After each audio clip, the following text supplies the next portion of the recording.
ሰበር ዜና የካቲት 11 2018 ጤናና ፍቅር ይስጥልኝ ውድ አድማጭ ተመልካቾች እንደምን ቆያችሁ። የሰዓቱን አበይትና ሰበር ዜናዎች ይዤ ቀርብ ያለው። በቅድሚያም አርዕስት ዜናዎቹን በማስቀደም ጀምራለሁ። አገዛዙ በሸዋ በድሮን ንጹሃኖችን ሲጨፈጨፍ ፋኖ የአገዛዙን ታንክ ከሸዋሮቢት አፍንጫ ስር ማውደሙን አስታወቀ። በጀነራል ተፈራ ማሞና መከታው ማሞ መሪነት በተከናወነው በዚህ ኦፕሬሽን በ13 ፋኖች ብቻ በተሰራ ልዩ ድንቅ ኦፕሬሽን የአገዛዙ ታንክ በአርፒጂ ተወንጫፊ ዶጋመድ ሆኗል። በዝርዝር የምታደምጡት መረጃ ከሸዋ ይዘናል።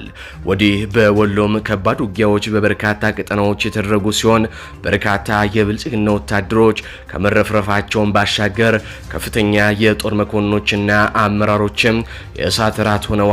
በዝርዝር እንቃኘዋለን። ጎጃም ላይም የአየር መቃወሚያ ይዞ ሲንቀሳቀስ የነበረ የብልጽግና ጦር በፋኖ ደፈጣ አይቀጡ ቅጣት ተቀጥቷል። እንመለከተዋለን። ወዲህ ደግሞ የሰሜኑ ጦርነት የድንበር ላይ ፍጥጫ ሲቀጥል ኤርትራ አሁንም በርካታ ጦር ወደ ትግራይ እያስገባች ነው። ጦርነቱ ይደረግባቸዋል የተባሉ 5 ግንባሮችም ሲለዩ ፋኖ የጦርነቱ ሚዛን ወሳኝ ይሆናልም ተብሏል። አብይ አህመድ በትላንትናው ዕለት ከቱርኩ ፕሬዝዳንት ያላሰቡት ውርደት አስተናግደዋል። ይሄም ይቃኛል። ሰላም ጤና ይስጥልኝ ውድ አድማጭ ተመልካቾች እንደምን ቆያችሁ። ከላይ በአርዕስተ ዜና ያደመጣችሁትን መረጃዎች ወደ እናንተ ላደርስ እዚህ ተገኝቻለሁ። የህዝባዊ ትግሉን የምትደግፉ እንዲሁም ሀገር ወዳድ ሆናችሁ አድማጭ ተመልካቾች ቪዲዮን ላይክ፣ ቻናሉን ሰብስክራይብ አድርጋችሁ የዶል ምልክቱን ታበሩ ዘንድ እንጠይቃለን። እንዲሁም በኮሜንት ድል ለህዝብ ልጆች ድል ለጀግኖቹም እያላችሁ ለህዝቡ ሲሉ ጫካ የገቡትን ታጋዮች ታበረታቱ ዘንድ እየጠየቅናችሁ በቀጥታ ወደ መረጃዎች ያለፍኩኝ እስከ ፍጻሜው አብረን እንቆይ። ቀዳሚ ወዳደረኩት ዘገባ አልፋለሁ። በትላንትናው ዕለት የቱርኩ ፕሬዝዳንት ጣይብ ኤርዶጋን ኢትዮጵያ ገብተው እንደነበረ የሚታወቅ ነው። ጣይብ ኤርዶጋን ለከሰዓት ብቻ ኢትዮጵያ ቆይተው ማታውኑ ወደ ሀገራቸው ተመልሰዋል። አብይ አህመድ የቱርኩን ፕሬዝዳንት ኤርዶጋንን ኢትዮጵያ በማምጣት የቀይ ባህር አጀንዳቸውን እንዲያሳልጡላቸው አስበው የነበረ ቢሆንም አብይ አህመድ ያሰቡት ሳይሳካላቸው እንደውኑም አፍረው አምሽተዋል።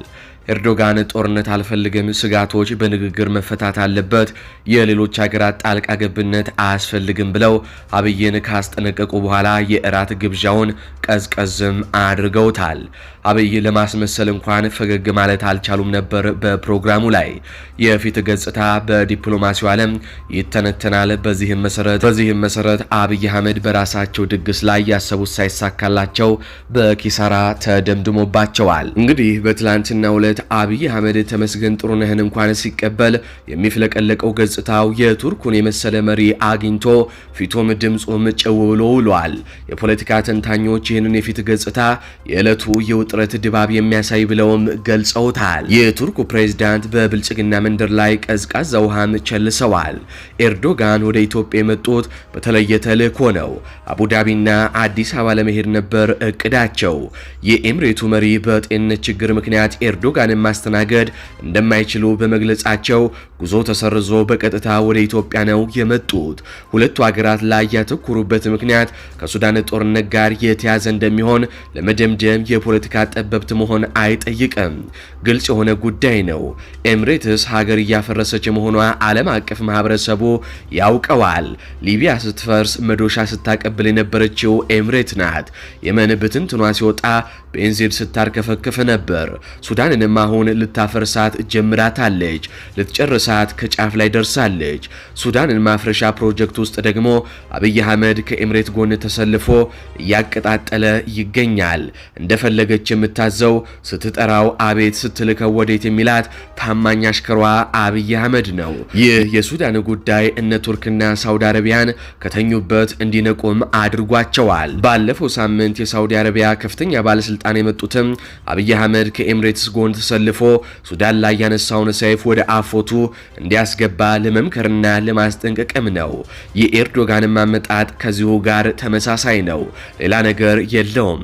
በአብይ አህመድ ናፍቆት እህል አልበላ ብሏቸው ስለተቸገሩ የመጡ አስመስለው ሊነግሩን የሚቃጣቸው የብልጽግና የዲጂታል ሰራዊት አባላት እንዳሉም እየታዘብን እንገኛለን። ከሁሉም ደግሞ የአብኑ ጣሂር መሐመድ የኢትዮጵያ ተጽዕኖ ፈጣሪነት የተመሰከረለት ጉብኝት የሚል ልጥፍ ይዞ ሲመጣ ገርሞን የሰው ልጅ እንደ ጣሂር ያለ አጎብዳጅና ማሰብ የማይችል ቀፎ ይሆናል የሚል ጥያቄም ፈጠረብን።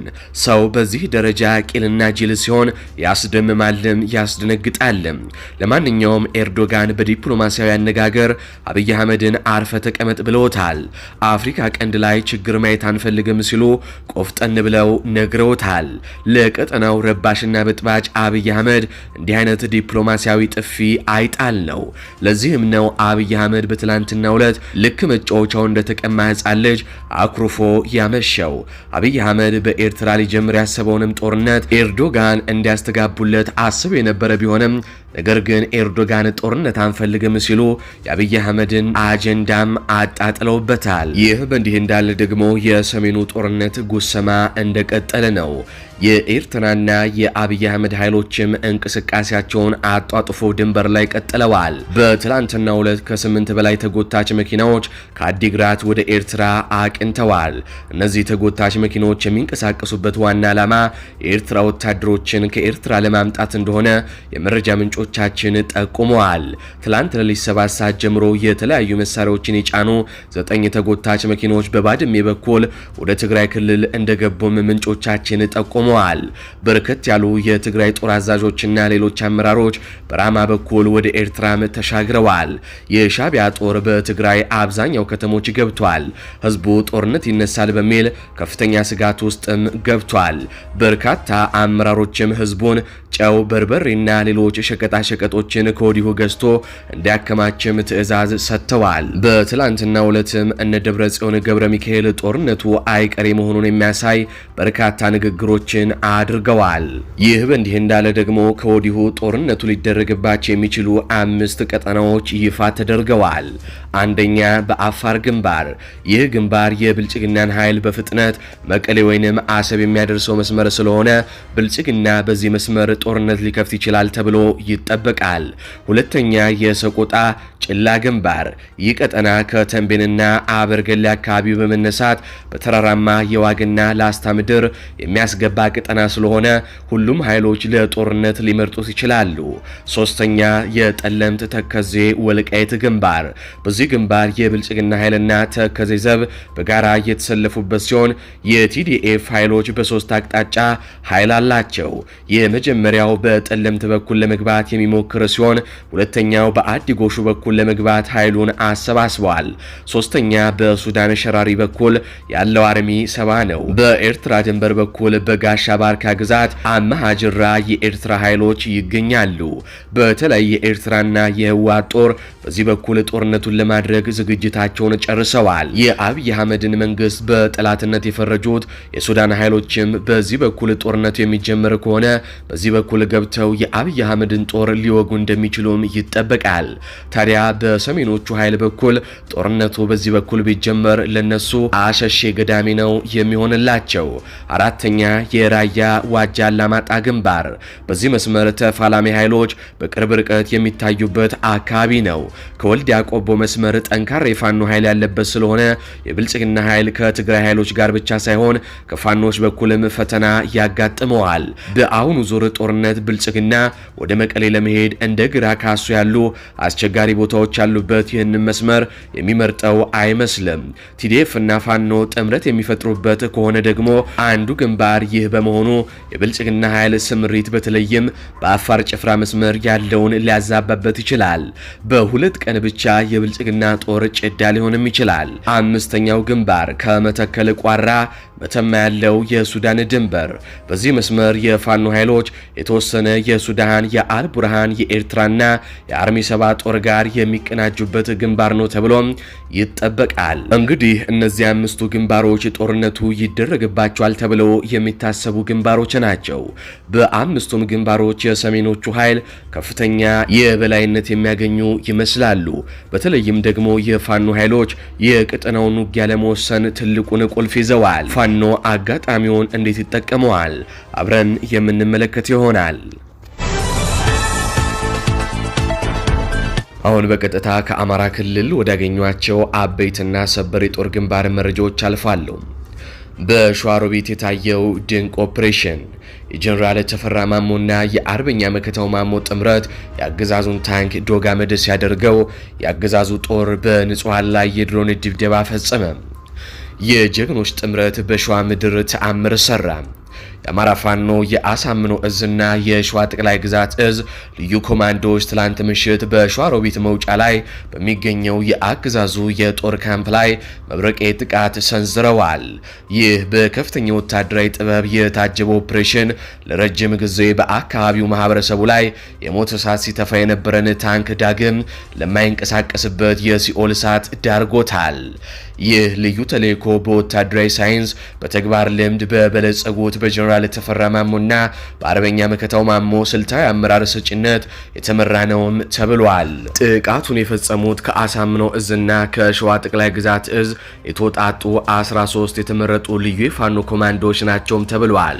ጀግኖቹ የፋኖ 13 ኮማንዶዎች በምሽት ጨለማን ተከልለው የብልጽግና ካምፕን በጥንቃቄ በማሰስ እስከ አፍንጫው ድረስ ተጠግተው ልዩ ኦፕሬሽንም ሰርተዋል። አገዛዙ የሸዋን ማህበረሰብ ከረጅም ርቀት ሲደበድብበትና ሲያስጨንቅበት የነበረው ታንክ የልዩ ኦፕሬሽን ፈጻሚዎች በሰነዘሩት የአርፒጂ ተወንጫፊ ጥቃት በአንድ አይን ጥቅሻ ውስጥ ዶግ አመድ ሆኗል። ይህ እርምጃ የአገዛዙን የከባድ መሳሪያ የበላይነት የሰበረና ለአካባቢው አርሶ አደር ታላቅ እፎይታን የሰጠ ነውም ተብሏል። የብልጽግና ኃይል ጥቃቱ ከተፈጸመበት በኋላ ጥቃቱ የፈጠረበት ድንጋጤ ያለቀቀው የአገዛዙ ሰራዊት እስከ ሌሊቱ 6 ሰዓት ድረስ ወደ ቀኝና ወደ ግራም ለቀቅታ ሲተኩስም አድሯል። 13 የፋኖ ኮማንዶዎች የተሰጣቸውን ተልዕኮ በብቃት ከፈጸሙ በኋላ ምንም አይነት ጉዳት ሳይደርስባቸው ወደ ነፃ ቀጠናቸውም በድል ተመልሷል። የብልጽግና ጦር በዚህ አካባቢ በርካታ ንጹሃን የጨፈጨፈበት፣ በርካታ ንብረት ያወደመበት፣ ብዙ ቤቶችን ያፈረሰበት ታንክ ሙሉ በሙሉም አመድ ሆኗል። ትላንት በሸዋሮቢት የታየው ኦፕሬሽን የፋኖ አመራሮችና ተዋጊዎች ያላቸውን የተቀናጀ የውጊያ ብቃት ለወዳጅም ለጠላትም ያስመሰከረ ሆኗል። በ13 የፋኖ አባላት ብቻ በተፈጸመው በዚህ ልዩ ኦፕሬሽን የአገዛዙ ታንክ በፋኖ አርፒጂ የእሳት ነበልባል አመድ ሆኗል። ይህ በእንዲህ እንዳለ አብይ አህመድ ዛሬም በንጹሃኖች ላይ የሚፈጸመውን የድሮን ጥቃት ተባብሶ ቀጥሏል። በትላንትናው ዕለት በሸዋ የተለያዩ ቦታዎች ላይ የድሮን ቅኝት ሲያደርግ ያረፈደ ሲሆን ይፋትና ጥሙጋ አውራጃ በቀውት ወረዳ አይበር ቀበሌ ጤና ጣቢያ ላይ ጥቃትም ፈጽመዋል። በጥቃቱ 3 ንጹሃን ሲገደሉ ቁጥራቸው 5 የሚሆኑ ንጹሃን ደግሞ ከባድ ቁስለኛም ሆነዋል።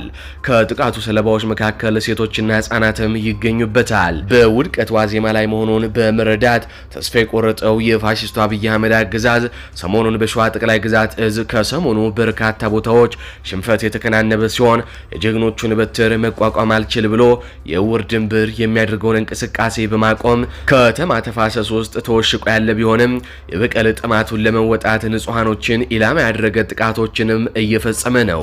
በትላንትናው ዕለትም በይፋትና ጥሙጋ አውራጃ በቀውት ወረዳ አይበር ቀበሌ ጤና ጣቢያ ላይ የተፈጸመው የድሮን ጥቃት ምንም አይነት የፋኖ ሰራዊት አባላት በሌሉበት፣ ውጊያ በሌለበት፣ ሴቶችና ህጻናት በሚገኙበት ጤና ጣቢያ ላይ በጭካኔ በተወረወረ የድሮን ቅንቡላ ንጹሃኖችንም ሰለባ አድርጓል። በህዝብ ስም እየተበደረ ያመጣውን የድሮን ቅንቡላ በተስፋ መቁረጥ ውስጥ ሆኖ ንጹሃን ላይ በዘፈቀደ እየወረወረ ያለው የአገዛዙ ጦር በሸዋ ጠቅላይ ግዛት ህዝብ የተለያዩ ቀጠናዎች ተደጋጋሚ የድሮን አሰሳ እያደረገ ስለሆነ ህዝቡና ሰራዊታችን ተገቢውን ጥንቃቄ በማድረግ ራሳቸውን ጠብቁ ሲሉ ምንጮቻችን ገልጸዋል። ይህ በእንዲህ እንዳለ የአፋብን ምኒልክ እዝና አሳምነው እዝ አሃዶች በጥምረት ወረኢሉ ከተማን በዙሪያው ድል አስመዘገቡ።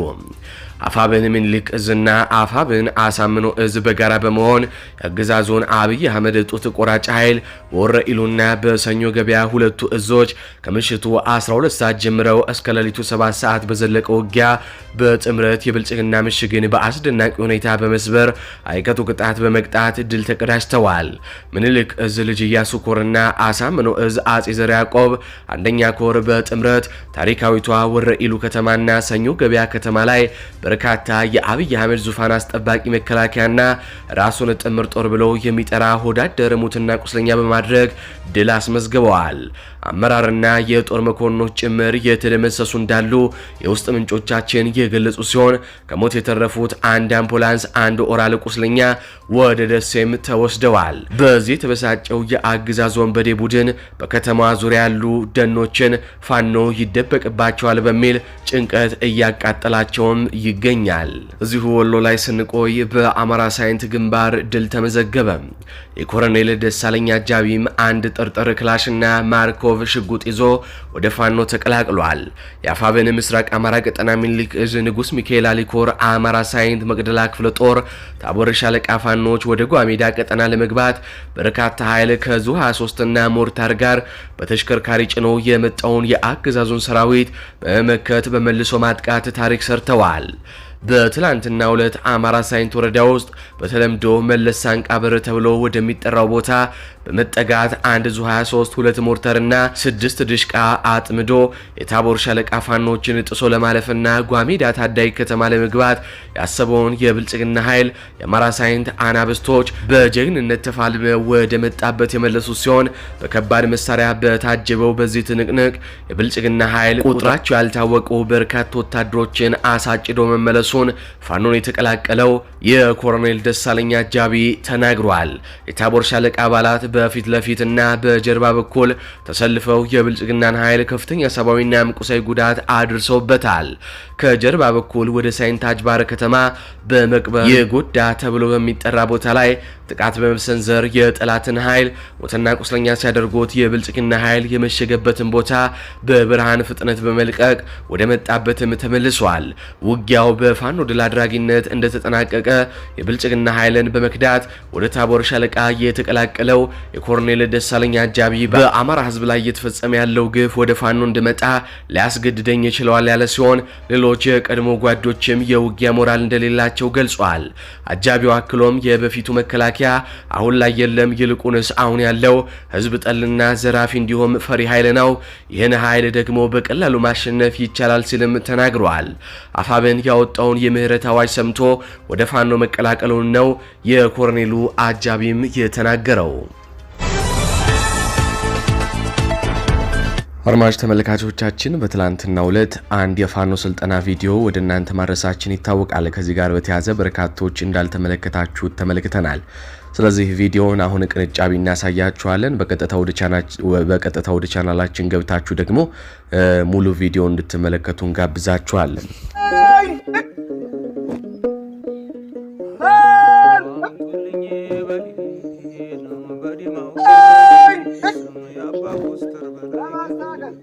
ባለቤት ሀገሩ በጣሊያን ተይዞ ወገን ሲታመስ አለ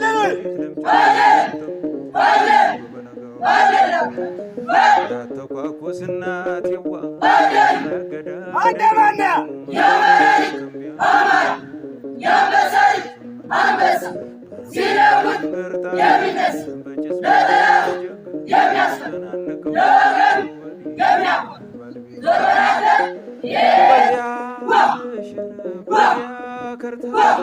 በአንድ እጁ ጥይት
ተጋዳይ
እንግዲህ ሙሉ ቪዲዮ ከዚህ ረዘም ያለ ነው። ቻናላችን ውስጥ በመግባት ትላንትና የለቀቅነው ወደ 24 ደቂቃ የሚጠጋ የስልጠና ቪዲዮ አለ። እሱ እንድትመለከቱት እንጋብዛችኋለን።